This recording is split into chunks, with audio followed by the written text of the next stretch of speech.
Today, let's talk about a unique immigration program that's opening doors for skilled workers who want to live and work in Canada's smaller towns and remote areas. It is called the Rural Community Immigration Pilot, or RCIP. This pilot program offers a pathway to permanent residence for skilled workers who want to settle in one of the Canada's participating rural communities. Now, before we begin this video, a little introduction. Hi, everyone. If you're new to my channel, my name is Shivani, and I'm a licensed immigration consultant from Waterloo, Ontario, and I'm also the founder of Zeste Immigration Services Incorporation.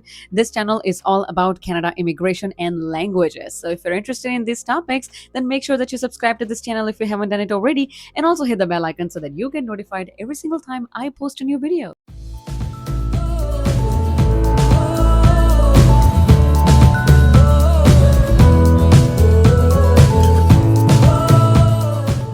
So let's see, how does this work? The Canadian government selected 14 rural communities that have shown they're ready to welcome skilled newcomers. These communities work with the local employers to fill jobs that local residents cannot fill.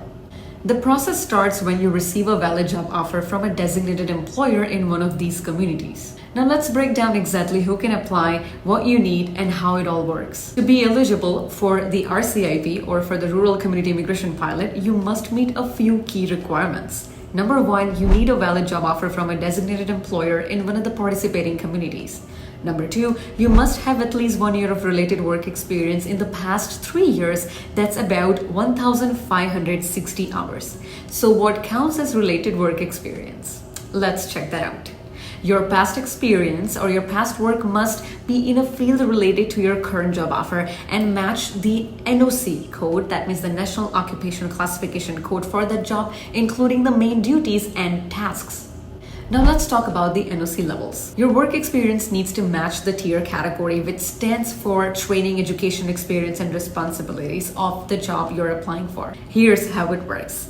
If your job offer is in tier 0 or 1 category, your work experience must also be in tier 0, 1, 2, or 3 category. If your job offer is in tier 2 category, your experience must be in tier 1, 2, 3, or 4 category. For job offers in tier 3 or 4 categories, your experience must be in tier 2, 3, or 4 categories. If your job offer is in tier 5, then your experience must be in the same 5-digit NOC code. There are certain exceptions for healthcare workers. If you are in healthcare, there is some flexibility.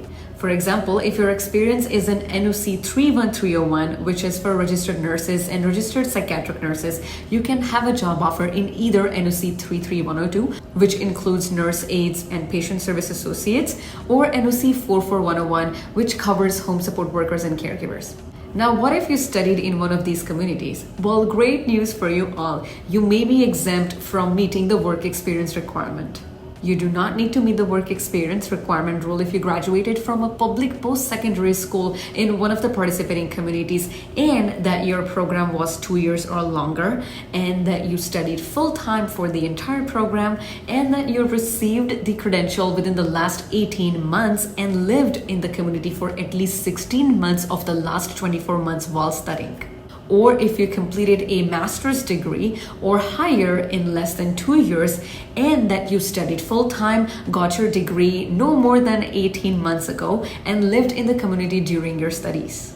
However, this exemption doesn't apply if more than half of your program was focused on learning English or French, and more than half of your studies were done through distance learning, or you received a scholarship or fellowship that requires you to return to your home country.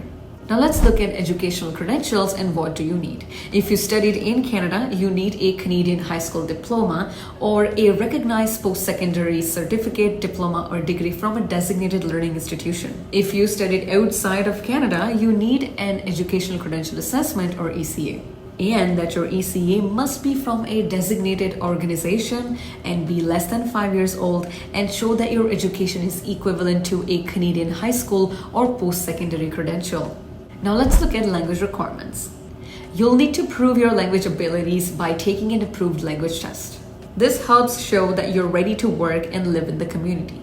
Now let's look at settlement funds. You'll also need to prove that you have enough money to support yourself and your family members as you move and settle into the community. And you can review the latest updates regarding this on their official website. Now let's talk about the job offer. Before you can apply for PR, you need a job offer from a designated employer in the community. Each community has its own list of approved employers. You'll need to check the specific website for the community you're interested in to find this list. Next step would be getting a community recommendation. Once you have a job offer, the next step is to get a community recommendation. Your employer or you will submit an application to the community, and the local team will review the job offer to ensure it's real and in a priority sector, and make sure that you meet all eligibility requirements for the pilot program. If the community decides to recommend you, you can submit your application for PR to IRCC.